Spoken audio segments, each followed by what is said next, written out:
Hey, what is going on, Orbiters? Welcome to the stream tonight. For those of you who are quite observant, you have noticed that our intro music is new this week. We switched out the song for the first time. Figure week 11 was time to shake things up, and if you stick around to the end, you'll catch also the new outro music. So. Some spice. What is it? Variety is the spice of life. Yes, indeed. So let me get my levels adjusted here, so I can hear myself. You guys can hear me. Yeah, very Mass Effect. Always the goal. Just more Mass Effect all the time, right? Nice hat. Thanks, Ryan. I appreciate that. This is my Mount Lemon Sky Center hat. From my in-laws. They give it to me for Christmas, I think. It's kind of, I wear it a lot because it's my reminder to actually go see the place. So there's Mount Lemon is near Tucson, Arizona, and they have an observatory there, and I've been near it a lot.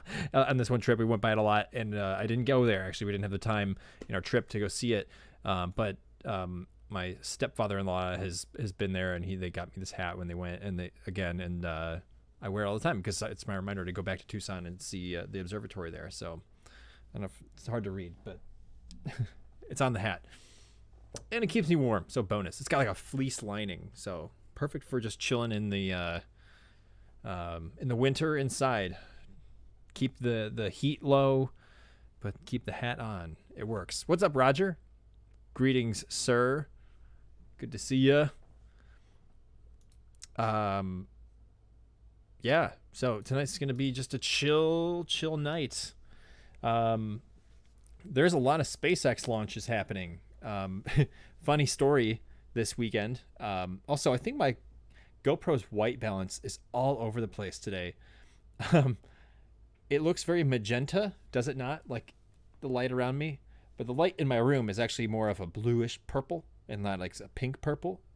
But every now and then it keeps cycling back and the camera changes temperature. I don't know if it's because I move and it keeps trying to pull the subject and adapt to my skin or something. But if you see it, yeah, there it goes. It's kind of more like there. It's like more blue. And then, yeah, and there's more pink. It's detecting my skin tone. If I lean back, yep, there goes more blue.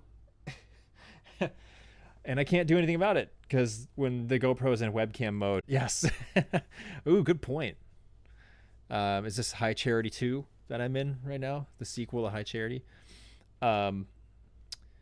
So yeah, anyway, so yeah, there's been a lot of SpaceX launches, and a funny story about that. There was a private contract that they were supposed to launch this weekend. It actually got scrubbed, I think, on Sunday. The launch got delayed rather, because so when rockets do a launch, they have like a no-fly zone for planes. They have like a no-sail zone for boats, in case there's an emergency or disaster or like a bailout or something, depending on what the mission is. Well, I think 30 seconds to go for the launch, a cruise ship went to the no-sail zone, and they had to scrub the flight because this cruise ship showed up. So all space Twitter was up in arms about that. A lot of memes going around, but they ended up launching it, and it was a successful launch. It was beautiful. I think it was today. I got to watch it, or was it? I'm confused now. Again, a lot of SpaceX launches going on. I think there's a Starlink one tomorrow, launching more Starlink satellites. There's like clumped up ones. Yeah, just kind of all over the place. And I'm forgetting which. There was a SpaceX launch last weekend. There's another one today. I'm confused. I'll have to look it up. But yeah, 3 this weekend, I think, or this week. Pretty crazy. Really, really fast rate for launches. How are you guys doing out there? What's new in the life of the internet? Let's see. You guys might notice I am rocking some new speakers on my desk. I got another one over here behind me. I upgraded my sound at my workstation here. think those of you watching the stream know me personally, but if anyone's ever watching this who doesn't know me personally, I do video editing professionally, and I have been editing with these headphones and the built-in little tiny speakers on the underside of my monitor here, and they're basically like listening through tin cans. And I said, hey, enough is enough. And my birthday was this past week, so I, pulled up some of my money, and I was like, from gifts, and I was like, let's do this. Let's finally upgrade and get some good studio monitors for my video editing. And it just happens to be a plus that I have some really nice sound for video gaming and or video watching or movies and stuff. It's pretty cool. So I do have this big white thing over here, and it's taking up some of the Funko space for our featured Funko event every week. But that's okay. Bump it up. You want me to like bump the volume? If it didn't cause massive amounts of feedback, I would. We're all waiting on the Funko. We or you, Josh? I feel the pressure every week from one man. Yeah, we're gonna do our featured Funko of the week. I'm gonna pick something, and I thought I had the perfect one. And to be honest, I'm starting to forget which ones we've done. We've had enough weeks in a row, which I'm like trying to decide which ones I haven't done. I don't think I've done this one, but I'm going to do it anyway because I saw that I think it's his 30th wedding anniversary today. I think his wife, Terry, posted about it, and I love the man, even though he's passed away years ago. But I love Steve Irwin, the crocodile hunter. So I have 2 Steve Irwins. So I'm going to feature Steve Irwin today on his 30th wedding anniversary. And there he is with a croc in his arms. So we love Steve Irwin, the crocodile hunter. Meant a lot to me as a kid. Taught me a lot about wildlife and conservation, nature, appreciating life in general, and just being a downright cool dude. He knew what was up. And it's a shame he had to pass away from a stingray stabbing him in the chest, in the heart. Terrible loss. But I follow his whole family on Twitter, and I appreciate him. So happy anniversary, Steve Irwin. So there's your Funko of the week. I had an idea for the stream this week, and it totally escaped me. It's one of those moments where I said I was like, oh, that's a genius idea. I'll totally remember it. I don't need to write it down. Well, I didn't write it down, and here I am not remembering the thing that I wanted to stream about. But that's okay, because we'll improvise and we'll figure something out. But as always, whatever space questions, space wonders you guys have, throw them in the chat, and we'll just talk about it. Let me look up. Josh, got what I came for. Signing off. Deal.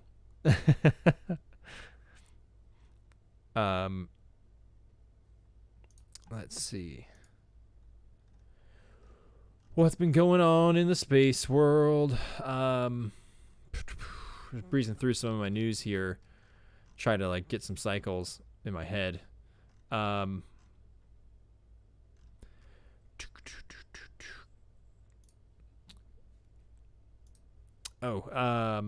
just minimized my window here. Talia and I read a great space book tonight. We learned that Proxima Centauri is the next closest star. Indeed. I think it's at 4.2 light years away. I think. Something like that. 4.2, 4.6. The nearest star, Proxima Centauri. Which I think in the movie Avatar, I think the planet they go to is around that star. I think. 4.246 light years. Yeah, that's it. I'll have to look up if Avatar. What planet is Avatar? Pandora. It's Pandora. That's right. Orbits Alpha Centauri. Wrong one. A lot further away, probably in the same area. So Alpha Centauri is a star system about 27.4 trillion miles away from Earth, or 44 light years. So that's another 40 light years past Proxima Centauri, probably in slightly a different direction. So you're looking at the difference between that. I mean, going the speed of light take 40 more years. Hopefully one day we'll be able to go there. Those are our best shot. Imagine going there, finding the planets, spending half your life traveling, and then finding out there's not a habitable planet, or it's just some rock like the moon, and you're like, well, this isn't that great. What would be the most dangerous kind of star to orbit in its system? Yeah, well, I mean, I'm not sure I know the entire answer to that, but I mean, there are probably some stars systems that are way more lethal. I'm sure there's a lot of different like variables that would cause a certain or particular star system to be like problematic to live in. I don't know how radiation works. I'm sure size and orbital period and the speed at which it is spinning has something to do with it. I'm sure about the amount of debris in certain star systems, like depends on how old a star system is. Like the sun and ours in the solar system is, it's several billion years old. So there's been time for things to settle, stuff to collide and crash and shrink and blow up. I'm sure it was not safe to live here several billion, like 2 billion years ago. It was probably a lot more catastrophic and chaotic. That's the word I'm looking for. So probably wouldn't want to live there. There's other stars, that are like double star systems. There's 2 stars kind of like on Tatooine in Star Wars, that I'd be curious how that would work, because there's probably one center point of gravity and those 2 stars are like swinging around it. It's not like one star orbits the other star. They're both kind of like sharing a gravitational center. So I'm curious how that would play with planets. Because every time you pass one star, I'm assuming the stars will be just different enough in size and mass to like have some gravitational punches that they're throwing at planets. I know a lot of other star systems, most of the gas giants are like super hot, and they live like super close to the star. They're like right up in front of it, like Mercury level close.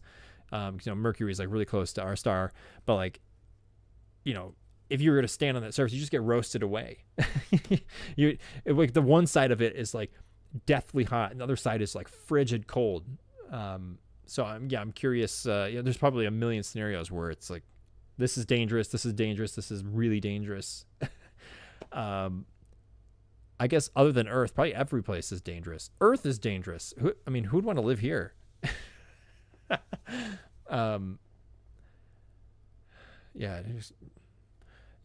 trying to rethink that question again. I don't have a good answer, but I would say all of them. All of them are probably the most dangerous. There's probably no real safe place. Roger says, I read the Columbia disaster wiki page today. I didn't know debris broke off from the rocket. Like 60 to 70-ish total launches. Saying like it was a regular occurrence for debris to fall off a shuttle rocket. Like, is that what you're saying? Yeah. I think I want to say, yeah, that's correct. I don't know for sure. I think they usually just dismissed it, which is what happened, unfortunately. And that, led to Columbia having a shattered forward wing panel. Because usually there's ice that just pops off because they use like cryogenically for like cooled liquid fuels for, I think it was hydrogen and liquid oxygen and liquid hydrogen as fuel for the space shuttle, if I'm correct, maybe some methane. But those would build up ice on the outside, and that would fall off during launch because of the vibrations and the heat. It would change, and then in the movement, and that would fall. But occasionally, foam would pop off of the external fuel tank, things like that. And that's exactly what happened. So for Columbia, they probably I've seen some like small documentaries about it. So when they saw that happen, they saw it, so what happened was right after launch, the shuttle was like just taking off from the ground, piece of debris came off, some foam, smacked the wing of the space shuttle, and then cracked it. It launched into space just fine. They did their 2-week mission, and then on the way back, that cracked wing had a hole in it, which when you re-enter into the planet's atmosphere, superheated plasma on the bottom of the shuttle, like on the belly of it. Got into the wing, melted the wing away, destabilized the thing, totally burned up the entire orbiter, and killed all 7 crew members. So yeah, I know they knew it happened. They didn't think it was a big deal. They thought it would survive reentry, but people who knew it, I think, tried to speak up, but it was dismissed, if I'm correct. So people ended up dying because of kind of like a laziness or maybe a bureaucratic oversight, maybe a mix of all of that, and it was just really sad. But yeah, that was it was yesterday, right? That was the anniversary of Columbia, 2003. Columbia was the very first space shuttle launch in 1981. Fun fact. Columbia went first, and then it was one of the 2. They called them orbiters, the space shuttles. They were technically called orbiters. So Atlantis, Columbia, Discovery, Endeavour, and Challenger. And Challenger blew up in 86 because of a faulty O-ring on one of the solid rocket boosters, and then that was on the way up. It didn't even make it to space, killed all their crew. Very devastating thing. And then Columbia in 2003.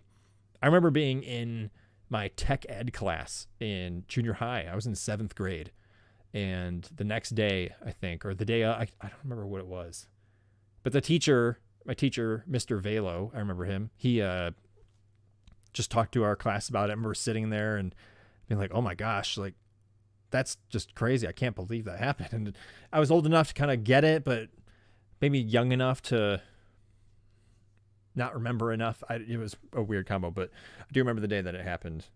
I was not around for Challenger, though. I was just 4 years not born yet. But both of those were in the last week. That's the thing, is they both happened at the end of January and beginning of February. It's like the little like window there. When those disasters happen. So terrible things, but dangerous space flight it is. Hey Ron, welcome to the stream. Thank you for joining us again. I'll recap the Funko for you. I was saying how today is the 30th wedding anniversary for Steve and Terry Irwin. Steve Irwin, the crocodile hunter.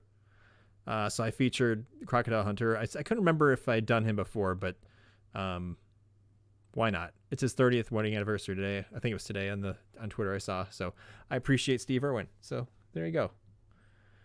Do you think HQ knew right after the impact that they wouldn't survive reentry? I would assume somebody thought it.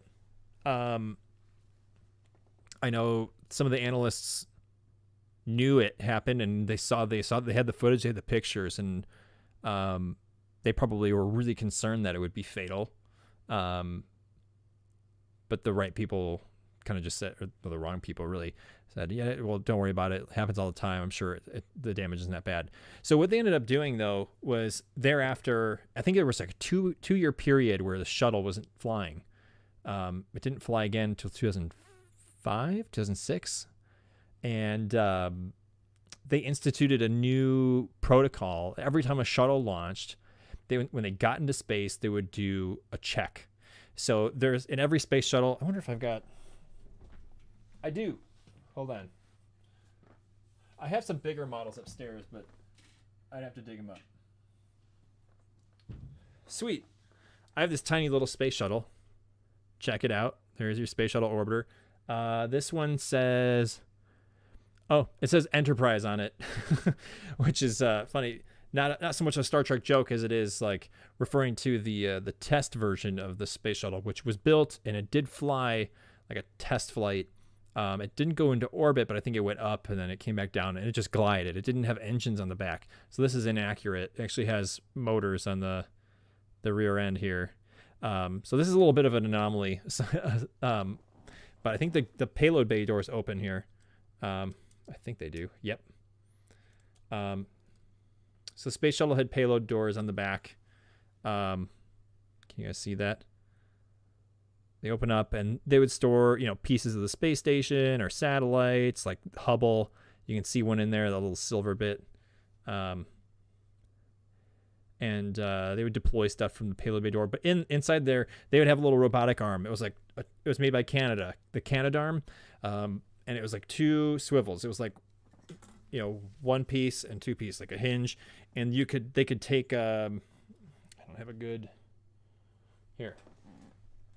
Imagine I'm the shuttle, and these are the payload bay doors, and it's like, okay, they open the doors, and the arm comes around outside of the shuttle, grabs the payload like a satellite, and it holds it out, and then they would let go, and the shuttle would fly away, and leaving like the space, leaving the like the satellite or the payload into space, and leaving it in the proper orbit that it would live in, and then they'd bring the arm back in, close the doors, and fly away essentially. So that arm, they repurposed the arm. It still would be able to grapple things, but on the space shuttle, they attached a camera on the boom. They called it a boom, kind of like a pole. And they would do a thorough check of every single foam tile on the bottom of the shuttle on the black side, on the belly. And they would check every single tile. They would kind of do like they would take pictures, and they would kind of scan the whole shuttle, and then they would send the imagery down to NASA and be like, okay, are there any compromised tiles? And they would send them with repaired tiles to be able to do an EVA or a spacewalk to go out there and fix the tiles. And that was a thing they did on every single shuttle mission from when they revived it all the way to 2011 when they retired the space shuttle for the next 6+ years. Good procedure. There was never another problem like that. I think they did a better job of protecting it, but also detecting it. I don't think they found any other issues as bad as that. I'm sure there was cracked stuff on almost every single launch, but probably nothing as bad. Crazy thing to have to learn, that deep into the program, 2/3 into it, 20 out of the 30 years. What could they have done though? That's a good question. I mean, the pace at which the space shuttle program had been operating back then, there were even sometimes where there were two space shuttles on launch pads on 39A and 40A. I think it's A, the two different like launch pads at Kennedy. There were 5 orbiters like rotating all the time, multiple launches a year. My best guess is if they had detected it and they said, "Hey guys, there's a threat on the shuttle. We need to abandon Space Shuttle Columbia," they could have stayed on the space station where they were and just waited probably adapted another space shuttle to send up, with a pilot and a co-pilot essentially, and leave some extra space for the 7 additional crew members. So they probably could have sent another shuttle up, grabbed them, brought them back down. Probably would have been worth the whatever the cost of a space shuttle launch was, $2 billion, I think, $3 billion per launch, something like that. I think the lives would have been worth it in a heartbeat had they known really, really how serious it was. So yeah, I think that's what they could have done. I think they could have sent another space shuttle up. It would have probably cost them a couple months, which at the time the space station was not that big either. The American segment was actually really small in 2003, but survivable, I think, and they would have had plenty of food, plenty of water. I don't think it would have been a disaster for them to stay for a couple more months until they could get the next shuttle accelerated from or they'd probably cancel the next mission or postpone it, scoot it up, and then use that shuttle. It would have been chaotic, but I think it could have gotten done. Could it have been prevented from space before reentry? Sorry, is that kind of like a similar question? Like, what would they have done? So if they decided to bring it back, what could they have done? I don't know, because I don't think they really did put any of those like repair supplies on it before the disaster. So if they were to put heat tiles on there, well, the problem was too, it was on like the forward wing. I think it was on the left side. So I'm gonna try and show you guys here. Let me lean out of the way. Like right here. So these tiles are huge. The bottom ones, they're actually pretty small. They're like little squares. And I've seen the space shuttle. You know what? Let me find something here. I actually have footage of Shuttle Atlantis that I took in November. And you guys are going to get a little bit of a preview of my my vlog that I've been working on for way too long. Or not working on because I've been less focused on it. Let me find that footage. So the heat tiles in the bottom were like these little squares, maybe that big. There are thousands of them under the belly, but the wing ones are these giant things. They're probably bigger than you and me. They're absolutely huge. but they probably didn't have the tools or the materials to repair it. Long story short. Excuse me.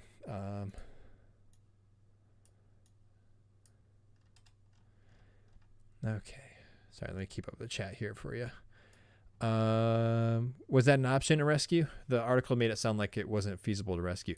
I mean, maybe in hindsight, no, but I think also if they had considered it seriously, would history have changed? Would they have kind of moved heaven and earth to figure it out?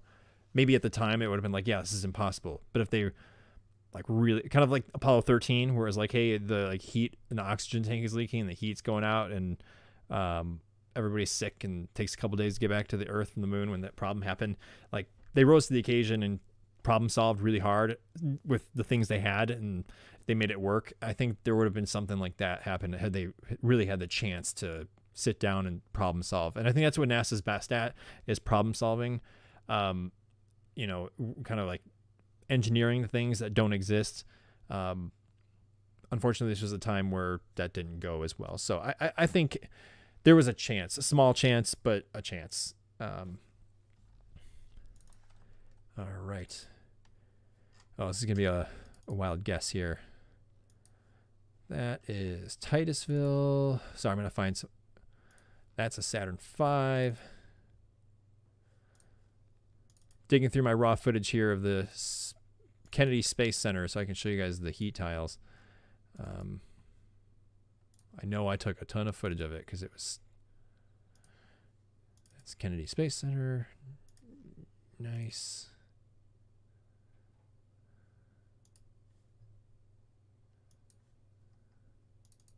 Sorry, it's going to take me a second here.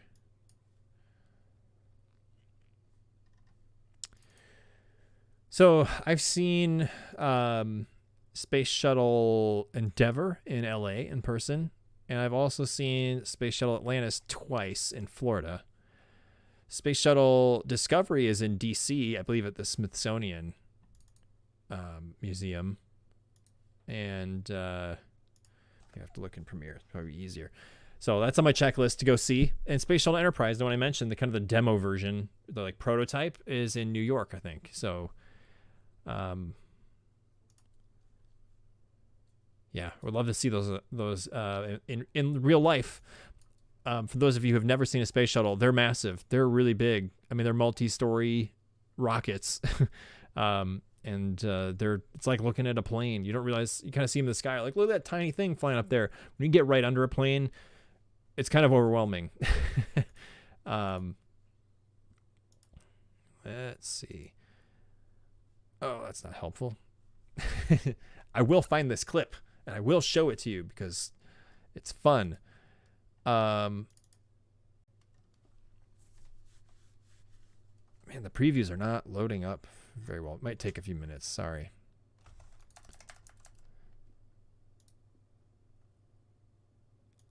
When you open a Premiere project, it takes a while for all the preview files to sync. Well, we'll come back to that. If it comes up, we'll pull it up.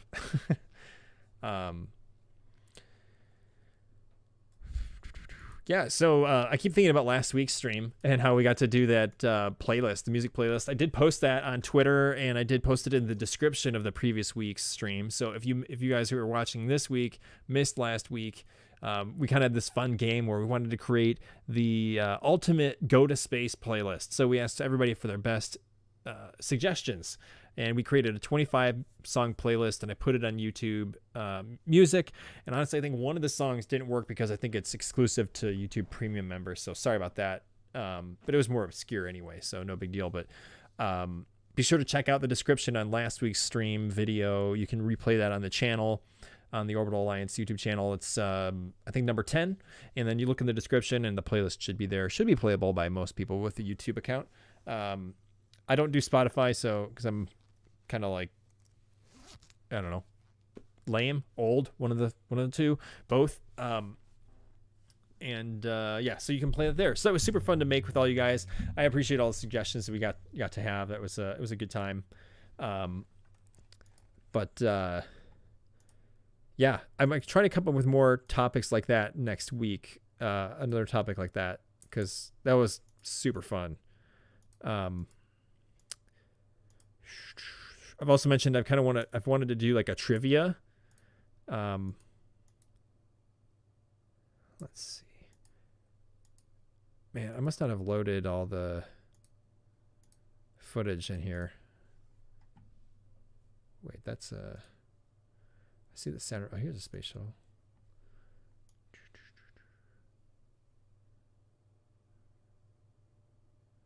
Okay. Sorry guys, I'm getting there. Yeah,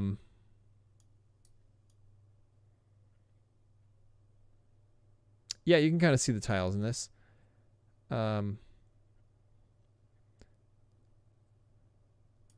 All right, I'm gonna move this over. I will show you guys my screen here in a second. Let me just set this up.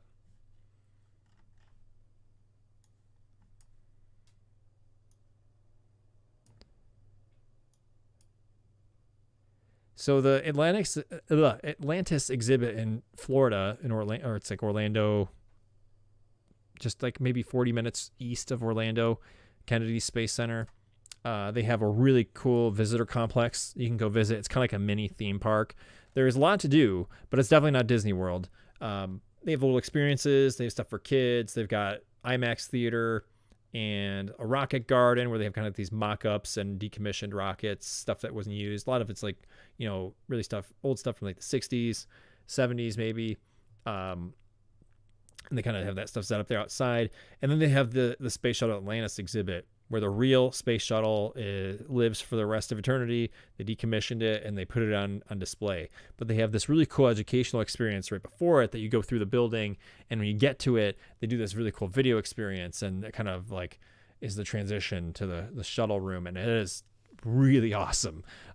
Tears come to your eyes, that is for sure. So let me share my screen here. I'm gonna just right here. Cool. So this is in Premiere. Let's see. Yeah, they have like a Hubble mock-up in there too. Okay, here's Space Shuttle Atlantis. Hopefully you guys can see this. So there we go. You can kind of see, yeah, that's a nice crisp. Let me zoom in here for you. You see those? There's the heat tiles. Let me get one that's a little more in focus. But see all those little squares? Imagine that breaking. And they're like, these are meant to endure the heat of re-entry. They're hard, super like durable material. They're like foam. It's some kind of foam, like engineered foam. But these are the things that broke on the wing. It's insane. So there's the payload bay and the Canada arm. Let me skip back here. There we go. I should have just come to this in the first place. What's wrong with me? So there's Space Shuttle Atlantis in its glory. All the visitors, all the people in there in the complex, they have it hanging. It's literally hanging from the ceiling. And it's got, it's actually more on support beams, but they have like, it looks like it's floating above you, which is cool. So there's kind of like a two-tiered building, and they have this gap where the shuttle is hanging kind of at an angle. The payload bay is open. It's almost like it's floating in space. They got a screen behind it. You can kind of see it in the back here. The Earth, that changes every now and then. It kind of it goes from like day to night, and they dim the lights in the room, make it feel like you're at night. And then they got the payload bay doors open. You can see the Cana arm reaching out above, up in there. Pretty cool. It's the real deal. It's the real thing. People flew in that. It's like some 130 million miles traveled on it, 33 missions. Really, really impressive. Oh, that's even sharper, that image. Ooh, look at the nose cone right there. Beautiful. Amazing textures. And each one of those tiles is numbered too. So when they checked them before they'd send up to another mission back on Earth, they would like evaluate every single tile, make sure it looks good. There's the arm suspended above you. You can walk right under it. It says Canada right here. It's kind of a collaboration between the US and Canada. Very cool. I got right up next to the doors. It almost looks like you can touch it. Like it was maybe like a few more feet out and I could have touched the shuttle, but obviously I would be falling into the pit below it. So then you like go down the stairs behind it, and then you can walk under the shuttle. and then it's like way above you, and you get a sense for how huge the thing is. Yeah, there's Canada. Pretty neat. They have a lot of little exhibits around. You can see the floor underneath there. You can see people sitting down here in the corner. Josh, your question, if you could visit anywhere in the universe, why would it be Dantooine? I mean, why not, man? Why not? There's just too many good reasons. Here's yeah, this is like the second floor here, and you can see down below people walking. Like, you literally walk under this giant, probably, I don't know how many, is it 1 million pounds? Several thousand pounds? It's a huge thing. Let me scrub through here. I like walked around on the back side of it, and a lot of my face here. I don't know what I'm saying. Probably the same exact stuff I'm saying right now. Here's the back end of the shuttle. You can see the boosters behind, the vertical stabilizer up there. This is like the back of the payload bay. You can see more of those tiles. I'll zoom in here for you guys. These are a different kind of tile. I think, the white ones versus the ones in the black right there. For re-entry. Very cool. They have like a lot of little kid things where you can like put kids like in simulators, all around there. There we go.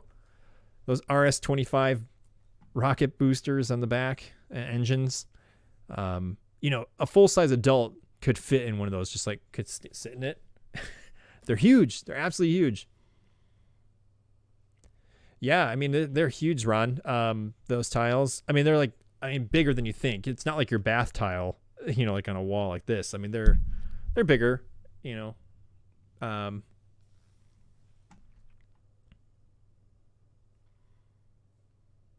Or you're talking about the leading edge, like the wings. Sorry. I don't know if I got any footage of that, but maybe we can see it in the full scale. I did a wide shot. Let me find that again. No, we can't see it. Maybe I had a clip where I went underneath it. Let me, oops. Yeah, it's huge.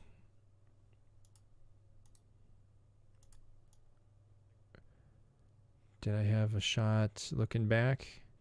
Let's take a look.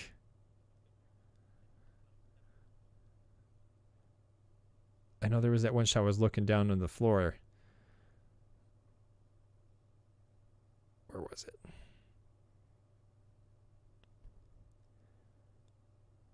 Oh, there's the docking adapter. How cool is that? So this. Oh, on the wing I did show it. So there was a shot. I have to find that. Sorry. Which country has landed the most manned missions in space? Launched them. Sorry, didn't read that right. Goodness, that's a good question. I mean, it's either the United States or Russia for sure. Russia has been continuously launching. US has had gaps in there. So I would probably say Russia. With the Soyuz, they've been using it since the 60s. It's a reliable craft, so I think we'll look that up in a second. But this right here, this is like the actual adapter. So the space shuttle would dock to the space station kind of like this. So it would dock this way because that port's like right on this side here. Let me get closer. Like it's like right in. Sorry, hold on. The doors won't open. You can actually see the adapter in. I think they call it a mating adapter. This thing is stuck open. Yeah, it's kind of in there. It's cheap plastic little model I've got here, but it's kind of like right past the cabin. Hold on. Let me switch screens. There we go. So right in there. And it would kind of dock, like that. And then this is it. They would have soft capture by this pointy part connecting, and then those springs, they would like coil it up and they like reel in the station, and then they like clamp in, and that's hard capture. So pretty cool. So this top part, the pointy part here, and then the springs. I didn't show you the image, sorry, while I was talking. Very neat. Oh, there we go. There was that shot. Is it crisp? There it is. These are the ones that broke. And this is the exact same wing, this side here. So let me zoom in a little bit. This right here. It was like one of these tiles, I think. Can you see my cursor? One of these shattered. There's a person. And they're a little bit further behind, but I mean, it's probably several feet long, at least. So yeah, they're pretty big. Hope that answers the question. But we do have a small sense of human scale here to work with. What else we got? Let me look through cinematic picture here. So maybe there's some more cool things I can show you guys from the trip. That was fun.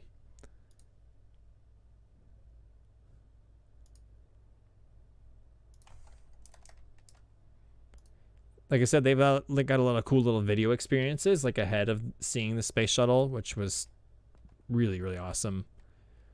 They've got, and they have an Apollo, a Saturn V rocket, actual like real rocket. It wasn't launched. They just put it in an exhibit and it's there. That's pretty incredible. Let me show you that real quick.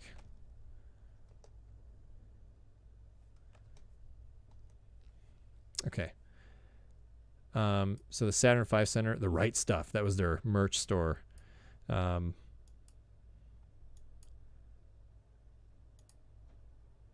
at this. This is the rear end of a Saturn V rocket, the ones they use for the Apollos. They have 5 engines on the bottom, even bigger than the shuttle. Like I could probably stand up in that. Really, really cool. Let's see what happens here. Let me just play the video. I tried to capture a ton of B-roll of everything just to capture everything. Oh yeah, here's like a mock-up or an extra version of, I think it was a mock-up, like a fake of the command module. All right, so I'm walking around on the side here. Let's see what I do. There's the whole Saturn V rocket in this building. I'll pause it. They have it broken up by each segment because each stage separates up upon launch. But it's huge. Again, there's some people down there. I don't know how many stories tall it is, but it's laying down. It's broken up. So cool. And they had space suits and little video experiences all along the way here. Here we go. Here's the second stage. It's got even more rocket engines behind there. And those look more on par with the space shuttle. But look, I don't know if you can see how, like, let me see if I focus it. There we go. Look at all those, like, wires and cables and tubes. This is what brought people to the moon. It's nuts. Look at that. Look at these things. Rocket engines are so complex. You got to move fuel and temperatures and coolants. I don't know what. I couldn't even tell you, but it's just mind-boggling. And this is the real deal. This isn't fake.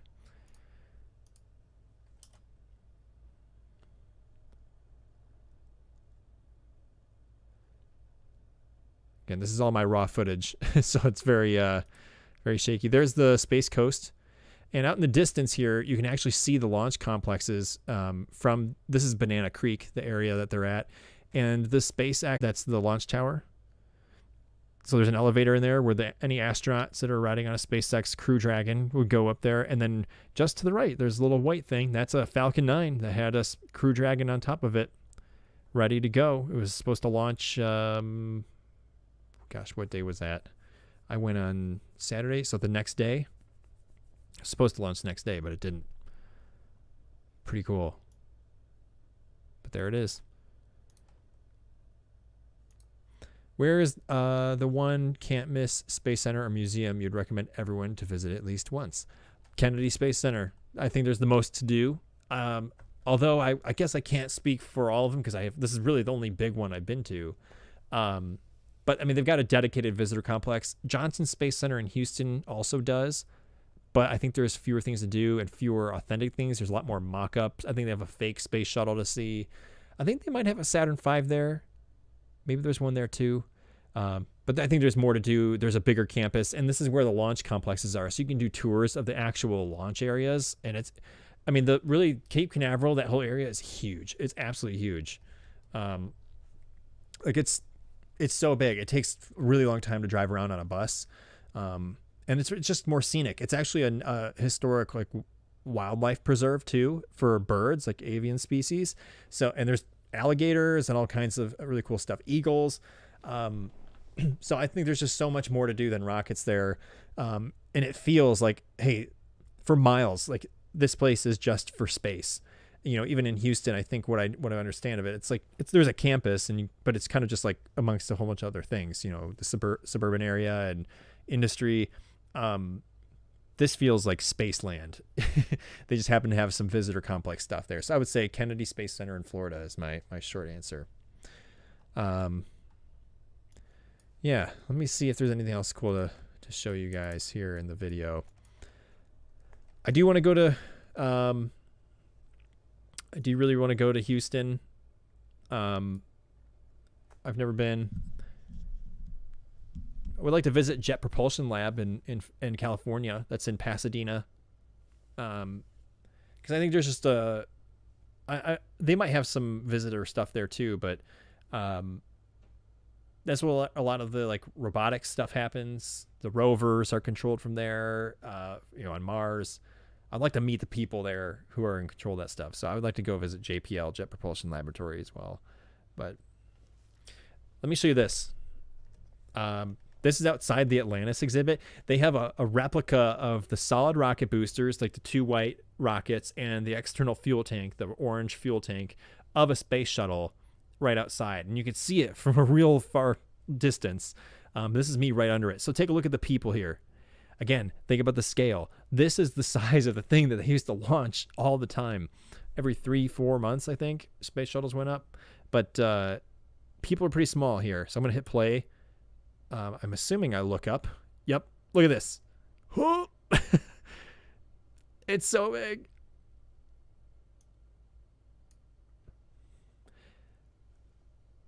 So look how huge that is. Imagine fire coming out of the bottom of that. I mean, all those people would be cooked in a quarter of a second. Just a rocket. You know, you'd be burned away. Your bones gone. That's how big this thing is. And how hot they get, I don't even want to know. So I think I went under it and did some silly stuff. It was a very hot day. And I was an idiot for wearing black.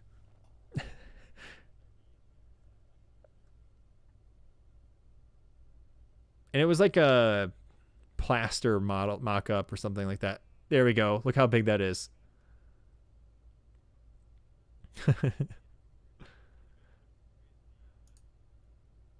Yeah, we had fun.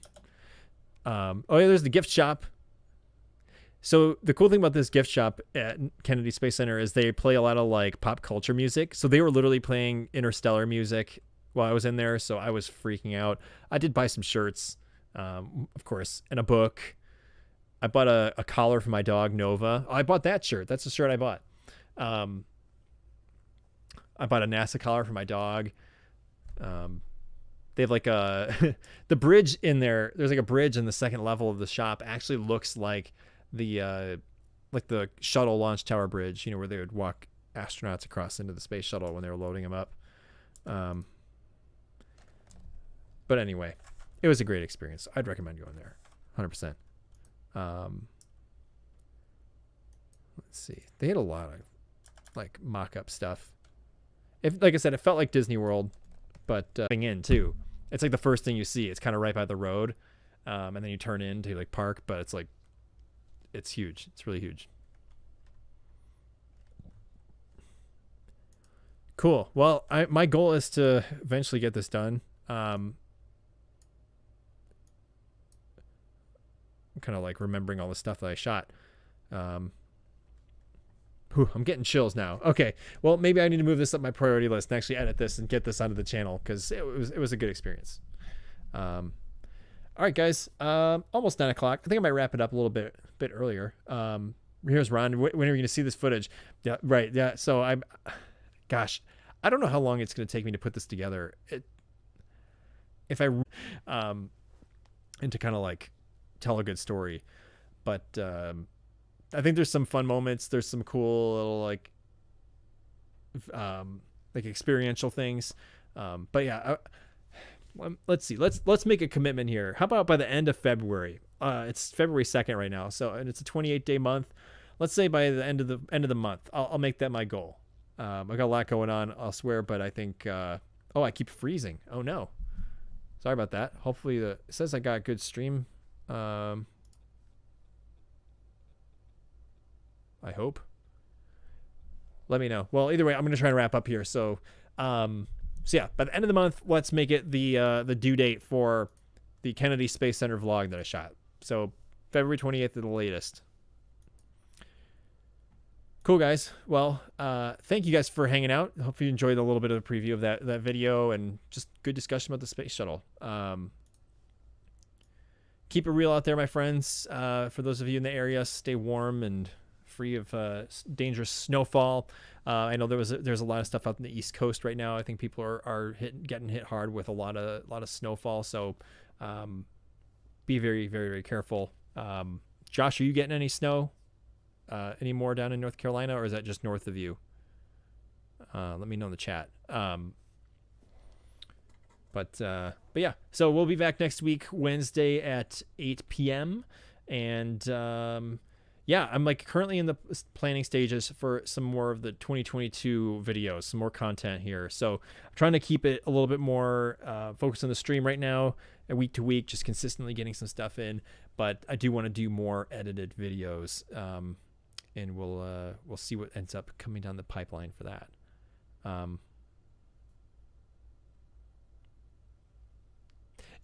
Okay, no snow. Good. Well, at least you won't get caught in snow stuff, Josh. And you're welcome for initiating Space Shuttle Talk. Yeah, thanks, Roger. That was perfect. And I got to remember what the heck I was going to talk about for this week. But yeah, cool. All right, you guys. Keep it real. Keep thinking about space. And until next week, I will see you guys all on the other side. Thanks for watching. Take it easy.